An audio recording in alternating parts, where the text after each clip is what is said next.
Okay, here I am talking about an important adjunct in his communications with you, namely night dreams.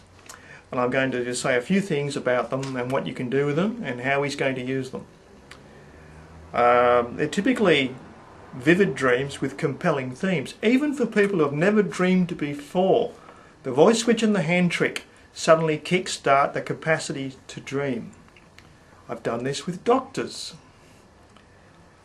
One compelling theme is when a figure of great beauty embraces you and emotes great affection. And this is typically some heroic figure from your memory, something you adore. And that's him disguised in a sort of glove puppet way as something to maximise the moment for you. And this dream is a signal of his intentions toward you. It's basically a gift, an introductory gift. Things only get better after that, you know. And you'll soon discover there's sort of a protocol being established with you now. You can ask a question and the answer will come in a dream. So you can ask a question a day for a dream a night. There might be the occasional miss, or you don't remember the dream, or you might wait for another day to do it. But there's definitely a dialogue going on between internal questions that you pose unspoken and the dreams you have. Now, every question you ask has value because it reflects curiosity, and every question is a step toward him. Now, that value of curiosity cannot be overstated. It is perennial wisdom, written up in every great heroic tale of heroes travelling hundreds of miles across oceans and deserts, chasing cryptic clues to get somewhere. It's not always clear where they're going. They often don't know where they're going in the stories. But it's the basis of Sinbad and the Grail stories and all sorts of wonderful stories like that. And you're on your own search here. And you ask a question a day and you move another step toward him. It's that simple.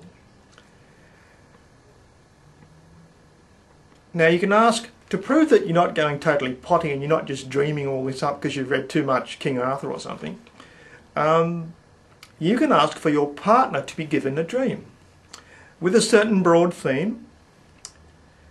And if you're both switched on, you've both done the hand trick, both know a bit of stuff about the website, it is highly likely to happen. Your partner will have the dream. Perhaps not the same day, but it'll happen in a day or two, right? Now, you don't tell them in advance. Don't say a thing. You only think this request. Are you with me? And then you just wait for the dreamer to report to you. When the dreamer does report to you, and they frequently will, you can then evaluate the kind of intelligence that monitors your unspoken needs and implants a dream in a loved one for you, which is duly reported back to you unprompted. So you can evaluate that entity's capacity. Give the entity a suitable descriptive name. And so far you might try and describe this entity's personality. He's certainly got one. You might try for a laugh, try to deduce where this intelligence is actually situated. Give you a hint. Read up on holograms and the holographic nature of the universe.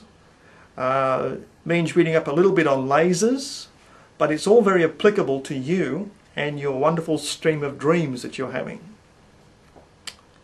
And you can ask for symbolic dreams, of course, some people like those, or literal dreams.